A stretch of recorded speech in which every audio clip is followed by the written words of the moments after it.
Do you ever wish you could do your life over and over again until you got it just right?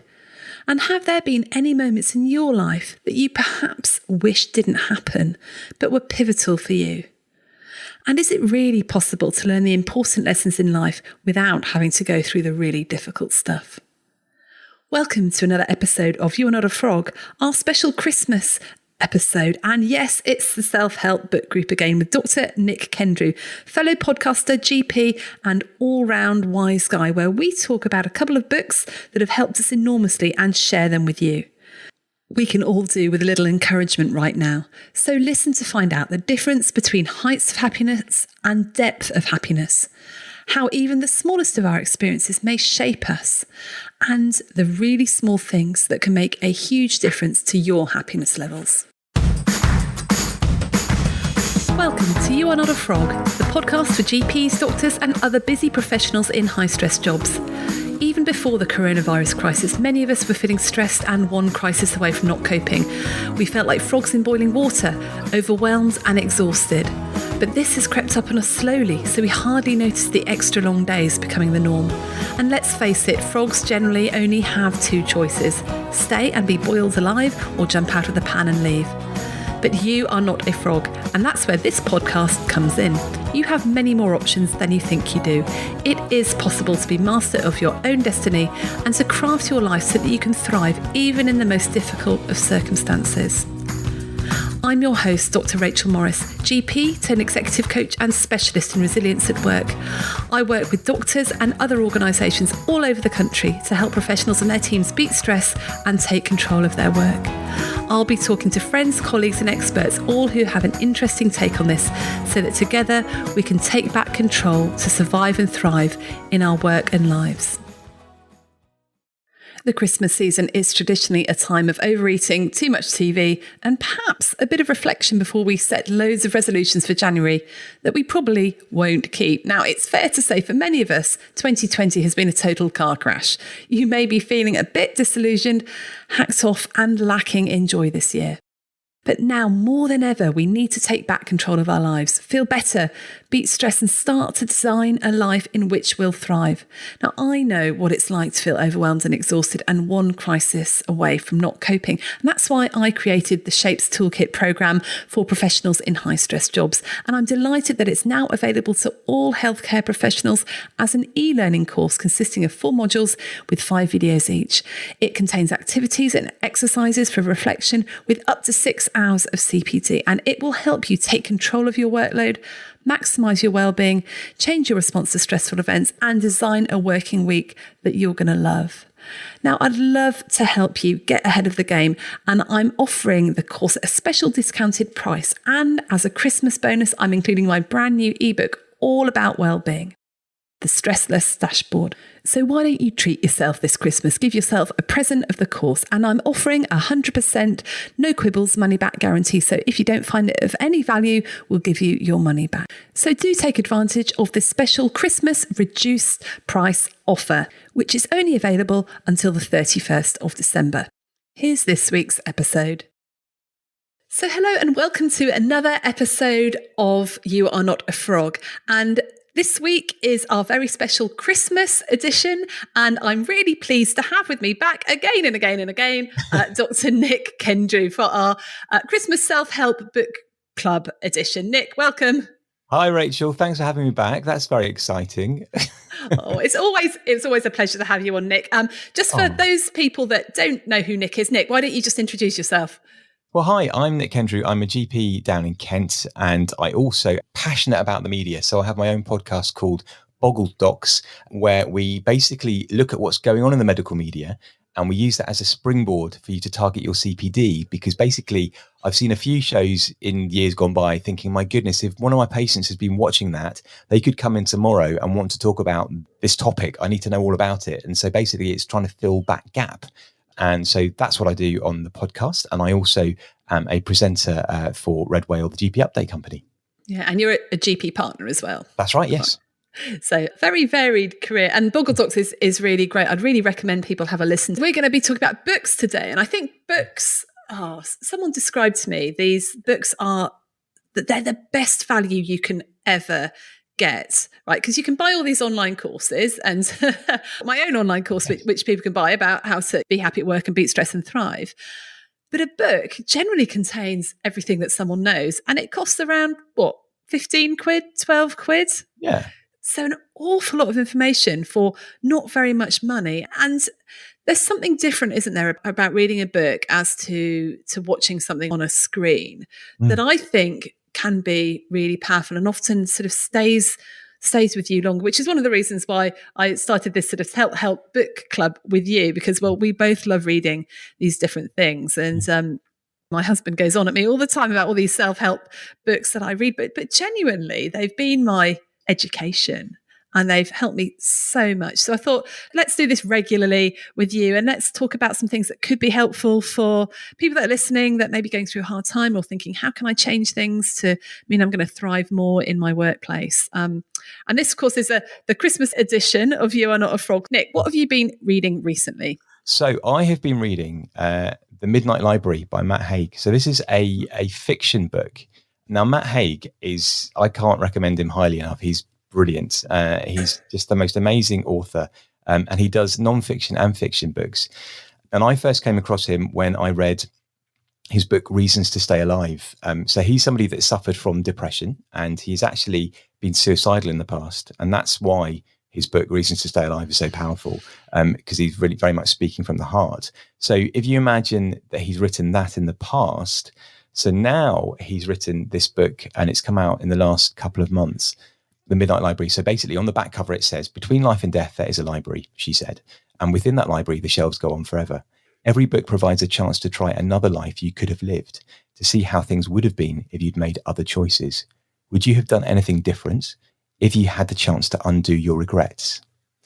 Which is quite profound and quite draws you in, doesn't it? And so if you imagine that he's written this book from the perspective of somebody that has had and does suffer from mental illness and has been so low that he's felt suicidal, the characters in this book have got so much depth to them because of that. And the main character is a female character called Nora, and he is told from her perspective. And she is, when we meet her, she's in a life that isn't what she'd wanted. And it becomes clear that there were several points in her life where she made choices that were different to what she maybe had hoped for. And so therefore she finds herself in a place that isn't happy.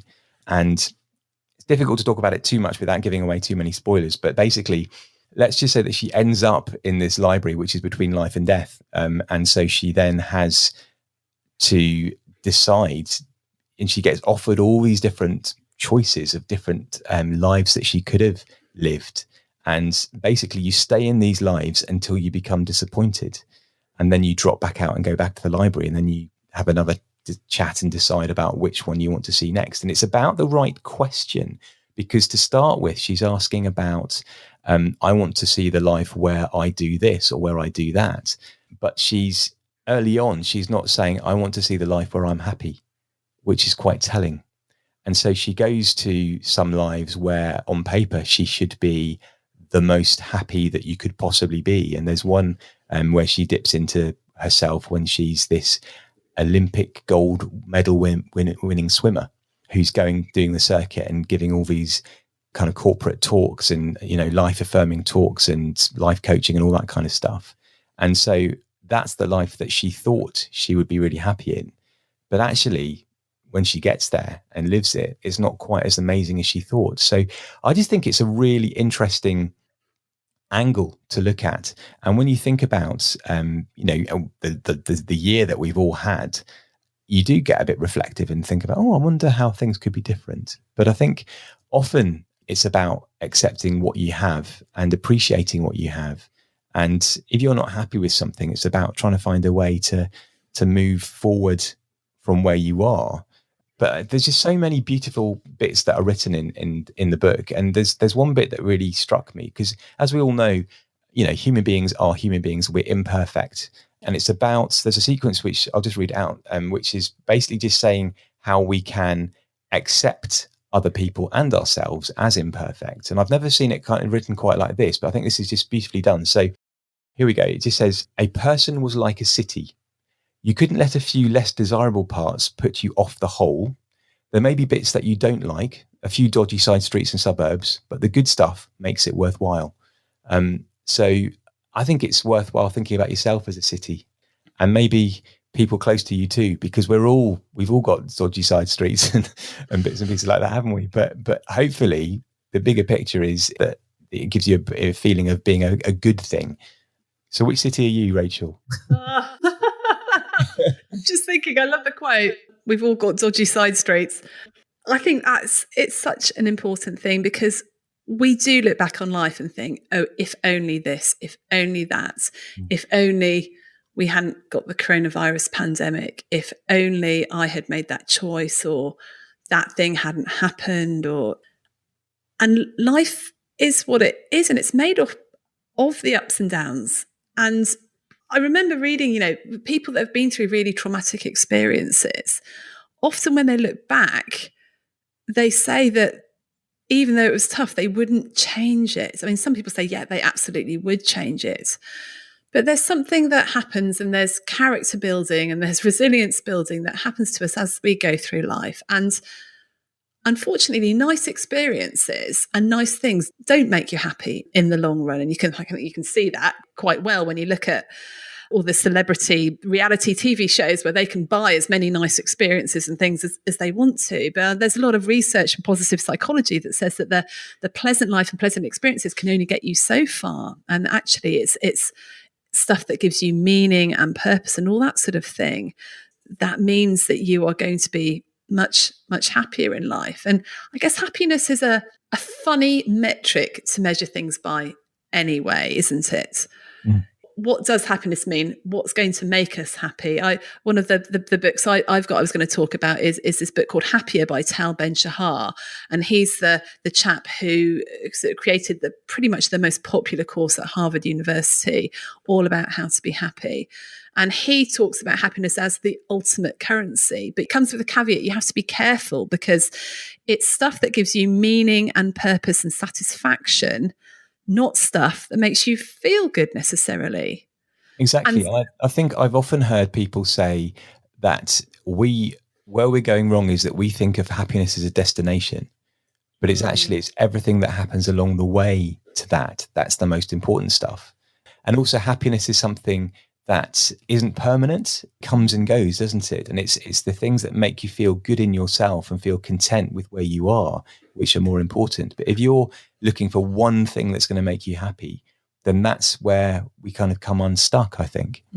It's interesting, in the Tal Ben-Shahar book, he talks about the height and the depth of happiness. So if you sort of think about happiness as being, a graph that goes on, sometimes you have these sort of peaks where you have these happy experiences where you're feeling really happy. So these are the sort of peaks and the troughs. But then you have the depth of happiness, which is nothing to do with what is going on, with the positive emotions you might be experiencing. It's all about, well, some of it can be genetic, some of it can be actually how we're hardwired to experience the world, but some of it can be about the things that we've put around us, like the deep connections that we have and the purpose that we have in life and all that sort of stuff that gives you this sort of baseline level of happiness, which actually we can do things to change, but it's not dependent on feelings and it's not dependent necessarily on circumstances. I remember seeing I don't know if it's on Netflix still, it was a documentary called Happy, and it was a sort of an hour long, and these researchers had gone to various different places in the world. And I remember saying they were interviewing this rickshaw driver who lived in slums just outside New Delhi, I think. And he had 5 kids.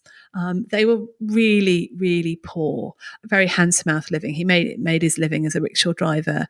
I think the kids were in school, but life was tough, and they just lived in this shack. And the researchers said that this chap has the same level of happiness as the average American. Wow. Who has, 5 times the income or whatever. And it just brought home to me that happiness is nothing. It's nothing about material possessions, and it's nothing about money. I know that you do need a set amount of income to live. And if you are struggling with money, that can be a cause of reduced happiness. But I don't know. there's so much more. And if we come back to that book that you're talking about, The Midnight Library, we sometimes look back and think, if only that, I'd be happier. If only that had happened, I'd be happier. If only that had happened. Not realizing that some of these things, even though they might have been negative and difficult at the moment, have shaped how we are and might actually have contributed to that deeper level of happiness that we've got, because they made us re-examine life and look at things and do things differently. I completely agree. And I think often it's a case of looking at the bigger picture. And if you kind of as we were saying before, if you put too much on one thing, then that puts almost too much pressure on the situation. And it's about being content where you are, but also looking at the learning of how you've got to where you are. Because even every knockback that you have, every time somebody says no, if that then makes you think, actually, but I still believe that I want to do this, and it finds you a different way of doing it in a different path, and that's a positive thing too, isn't it? And I'm thinking about, so, all these different paths and bits and pieces. So when I was at medical school, I had a few interviews for some quite exciting media jobs, because I've always been interested in the media as well as medicine. And one of them was a high profile job, which would have been on kids' TV. And I got pretty close to it, but I didn't get the job. And you always think, I wonder what would have happened if. And I remember watching the presenter that got the job and watching their career basically, and they've done really well, and it's really lovely to see. And you kind of think, I wonder what would have happened. And it's funny how ripples happen too, because I had the interview for that job, which was Blue Peter, I should say. But anyway, playing the colours close to my chest. But yeah, so I had that interview before I went on my elective, and it changed my mindset. When I didn't get it, I was sad for a bit. But I remember thinking, do you know what? I don't need Blue Peter to do all these exciting things. I'm going to go white water rafting. I'm going to go bungee jumping. Because I was off to Australia. I'm going to, do this amazing sort of elective expedition kind of thing. So I had all these plans, and I was kind of like, thinking, I don't need that.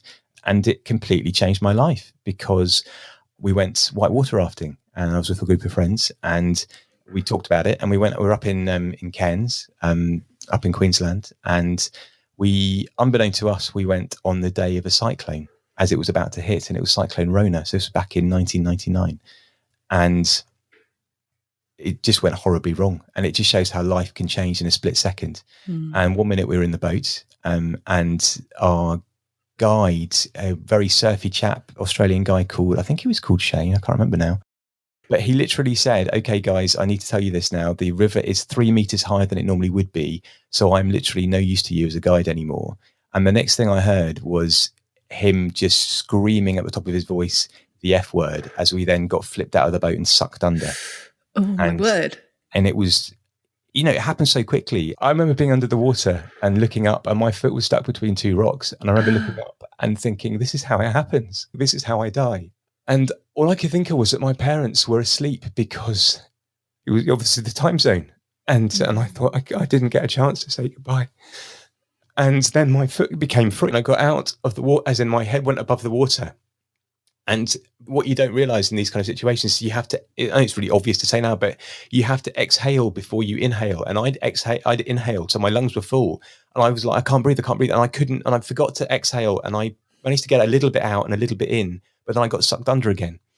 And there was this cycle for a bit where I couldn't get my breath, and then I got sort of washed up onto the side. And it was really quite scary. And my friends were missing for a while, and luckily nobody was badly hurt from our group, but there were people who died in the accident, which was just terrifying, which we found out later. And I got leptospirosis from it. And I remember a few days later, I was having a shave in the morning, and I just had this torrential nosebleed, and thought, oh God, I must have banged my nose in the accident. Oh well. And what I didn't realize was that my clotting was going off. And that day, which I wouldn't have done if I didn't realize, because of the whole Blue Peter thing, I went for a bungee jump, because that's what I was doing. I was determined to keep this thing going. And I had a torrential nosebleed during the bungee jump. And thank goodness I didn't have any kind of weakness, any kind of aneurysm in my head, because that would have not been brilliant at that point in time. But after that, in hospital, very unwell, because we went to Thailand next. And so I was in a Thai hospital with delirious, terrible high fevers. I went jaundiced, hematuria, everything was failing. And all my hair fell out within a week or 2 weeks. And so that experience was hugely kind of life-changing for me, because suddenly it put everything in perspective. When you came that close to something dreadful happening to yourself and to your friends, and it makes you realize how fragile life is, and it makes you realize how sometimes the exciting jobs and the really amazing things are great, but it's the small things, and it's the friendships, and it's everything else that counts for more. And it's those connections with your friends. That's what gets you through those kind of things.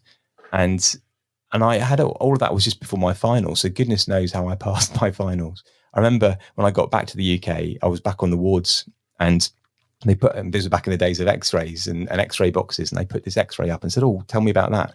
And I was like, "I'm sorry, I can't even see it." And I'd had, because of the leptospirosis, I ended up with anterior uveitis, so I couldn't see properly, and everything had a halo about it. So then they kind of said to me, "I think you need a bit of time off." So I did. And yeah, so, and that would have been, so in a way, when I was reading the Midnight Library, I was thinking, I wonder what would have happened that life with a high profile presenting job, what would that have ended up like? And what's very telling about the book is that actually, yes, things like that might change, but actually fundamentally, so much stays the same too. So you need to have the building blocks correct and right, so that you can sort of build from that. Yeah, because things could have been completely different, but actually, bottom line, if you're the sort of person that's a real perfectionist who's really worried about things all the time, whether things are going right or not, that's still going to affect your level of happiness and satisfaction. It's so not really dependent on circumstances. It's dependent on your own resilience, coping mechanisms, your own beliefs, what sort of meaning, purpose you derive in life, all those sorts of things. But these experiences, these things that we badge as negative experiences, often have a profoundly positive effect on us and effect on our lives. Exactly. And I think for me, that experience gave me this kind of, this hunger for following my dream still. And I mean, my dream's always been to be, on the one hand, it's been two dreams, to be a good doctor and to be a good GP, and to follow this media stuff, because for all the reasons we've talked about, I find the media so interesting and so powerful, because it's such an opportunity to, if you get it right, you can tell stories and you can do your medical education and get messages out there that are so important. And that's what excites me and what interests me about it. And so I've always, whenever I've been doing stuff, I've always in the background been doing sort of media stuff. And I've done some stuff sort of in the background, done sort of some pilot shows for radios and radio stations sometimes. And I've done sort of science programs for schools and colleges and lots of different bits and pieces that have just been enough to keep it ticking over. And it's just the fact that, because when you really want to do something, you will just keep going. And that's kind of what I've done. And so that's, in a way, the podcast that I'm doing now is me scratching an itch. And also all the different presenting stuff with Red Whale as well, particularly the video stuff that we've been doing recently, has been scratching a huge creative itch, because I love the visual medium of television. In one way, but I also love the intimate medium of podcasting and radio, because it's a different way of communicating with an audience. And what we're doing now is a much more intimate way of speaking, because we're literally just in people's ears at the moment. Whereas when you do visual stuff, it's kind of, you've got to think much bigger and it's much more expensive, and it takes a lot more time to get something on screen. So audio stuff is much more immediate too. And that's what I love about the audio side of it. But with the TV side of it, it's just, when you work with a big team and you do exciting stuff and green screen and all sorts of special effects and things, that's really exciting and fun too. And I think for me, it's about trying to have fun, but use that in a way of communicating stuff that's important. And fun learning is for me, it's the holy grail. If you can do a bit of teaching or something like that, and people don't realize that you've even taught them anything, I think that's amazing. And that really excites me. So that's something I'm kind of keen on too. I think what's interesting for me in your story, Nik, is that actually you can find satisfaction and happiness without having to be like mega famous or doing it all the time. So yeah, it would have been really great if you'd have got to be a Blue Peter presenter. But I'm just wondering, actually, would you have derived massive amounts of more satisfaction from doing that than actually doing what you're you're doing now, which is, again, really high quality, really good. I think some of us feel that we have to be doing something on a big scale to derive the pleasure and satisfaction. I'll give you an example. I love music. I used to be in a band when I was 18. I wasn't much good. And now I don't really do any because I haven't really got anywhere to perform. Yeah. And that's ridiculous when I'm thinking about it. I could just sit down and play piano and sing whatever for myself. It doesn't need to be something that I'm really successful at. It's doing something for the sake of doing it because you love it, not because of what accolades you're going to get from it. I think that's quite important.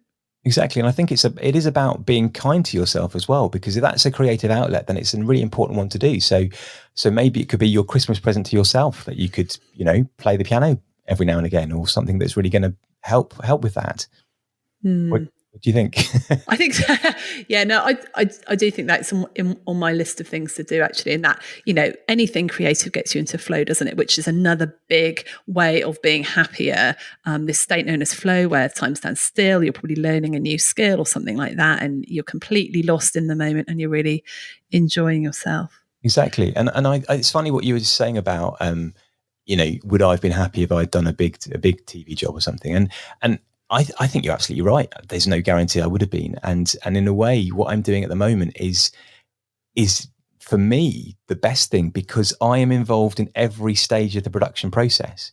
And if you are in a big job, you literally just do the presenting bit and you're not involved in getting stuff on screen and thinking about, things like script writing and camera angles and directing and all the different bits and pieces, which is what the whole process excites me. And the fact that I have a control over that, and with the podcast, that's me. That's what I make those decisions. I chat to people that are lovely to talk to, and I will listen to it before it goes out, and that's my decision about what goes out. Whereas if you're working for a big organisation, then that is taken away from you, and there's a level above you, or that will in some way influence what goes out. So there's a lot to be said for doing stuff yourself, and then that you've got more control over it. And I've always said that for me, I would much rather be making really high quality stuff, and either on TV or radio, and doing it and enjoying it and having fun doing it, with very few listeners, because then you get all the fun bit and the creative stuff, but you don't get any of the negative stuff, perhaps, because the more that people see you, the more you're open to criticism, which terrifies me. So maybe I'm just scared of the whole thing. Really, what am I doing? I think fear does hold us back a bit as well. I think maybe that's where some people's perfectionism comes from, doesn't it? Because all the advice I've read recently about how to do a business, how to do this, how to do that is just JFDI, just flip and do it. Just put something out there.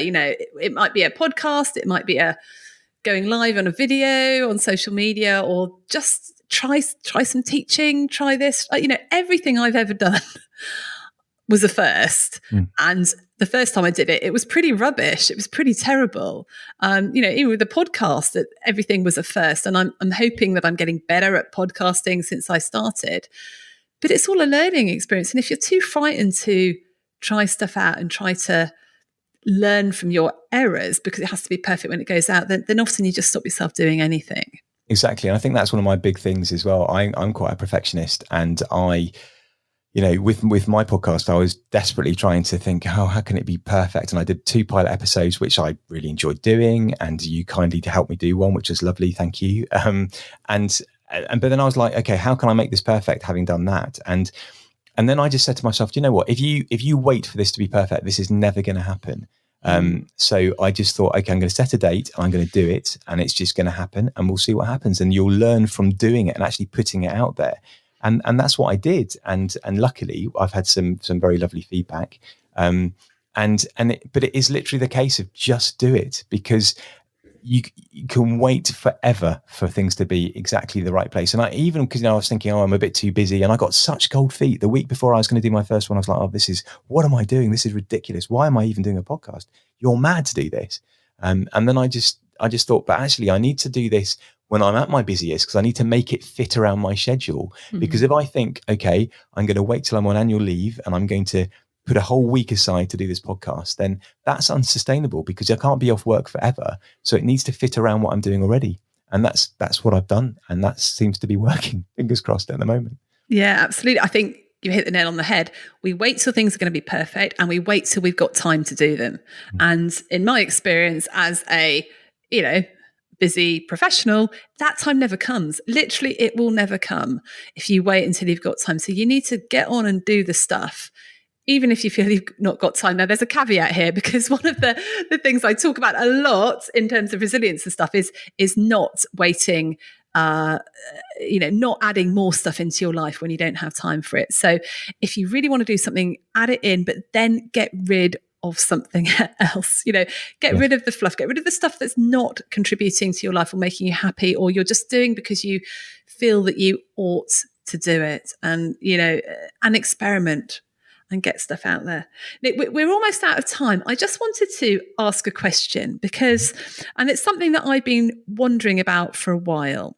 Okay. I have a few friends who've had sort of serious life-threatening illnesses, sort of breast cancer and other things. You've just told me about your story about nearly dying in that river.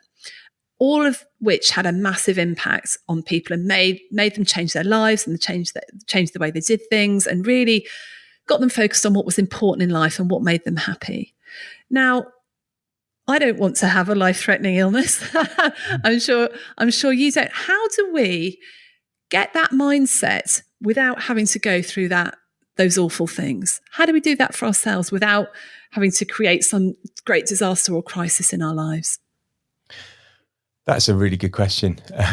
I think that, and it's for me, because this happened kind of 20 years ago, 21 years ago now, that it's important for me to revisit it as well, to remember what I learned, because sometimes you forget, and it's important to go back. And I think it's really important to be kind, because any one of us could not be here tomorrow. And so that's what I always try and be, because I would hate, and I remember, because that happened so quickly like that, and it wasn't expected at all. And I just, as when I was under that water thinking about, and do you know what?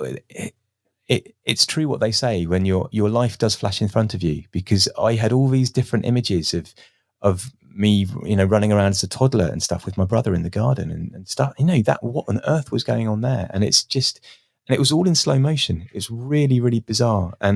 But I remember thinking, well, thank goodness that I'm on good terms with my family, with my parents, with my brother and my sister, because that's important.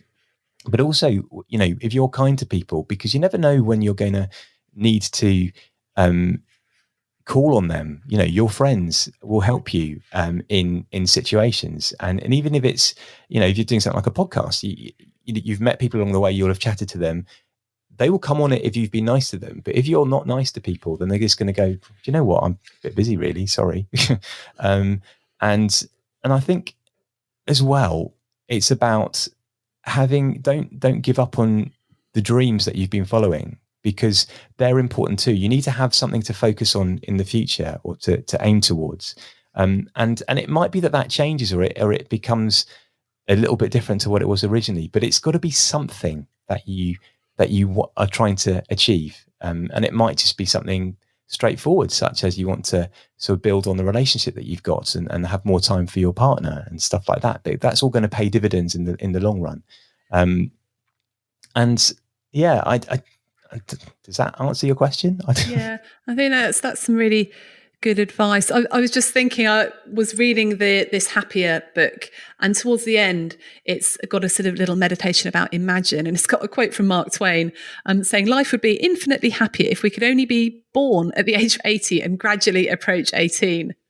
And wouldn't that be great? And he talks about this sort of psychiatrist who'd been spending a lot of time with terminally ill cancer patients, and says that, just a quote from the book, an open confrontation with death allows many patients to move into a mode of existence that's richer than the one they experienced prior to their illness, because They report dramatic shifts in life perspective.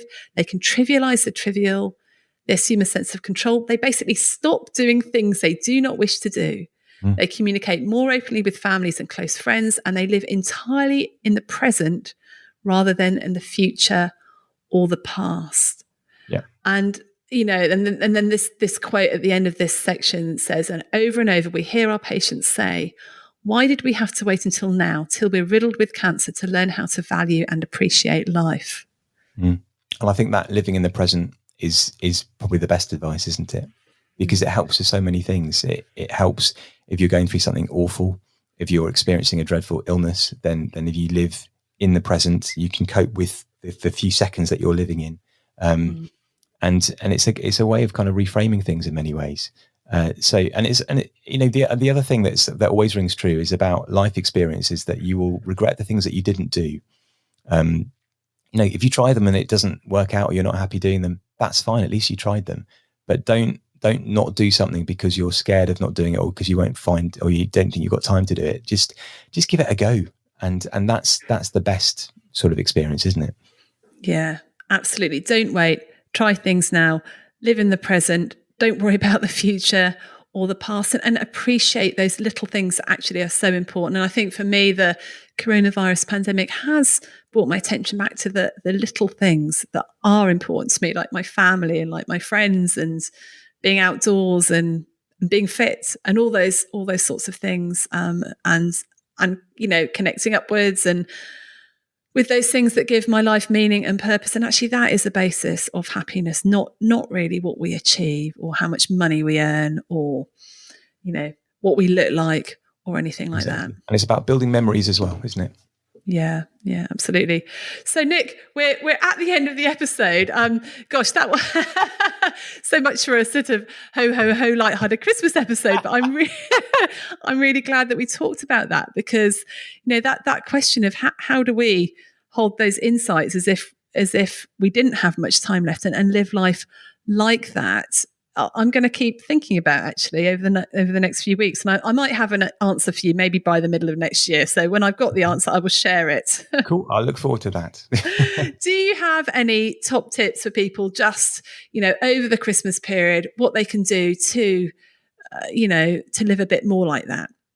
Yeah, I think live in the moment as much as you can. Have some space to yourself too. If you need to have a bit of space, it's fine. But also share that with who you're with, and just say, I just need a bit of me time, just for 10, 20 minutes or so. And maybe if you need to go and listen to Headspace or something, just to give yourself a little bit of a refresh, then that's fine too.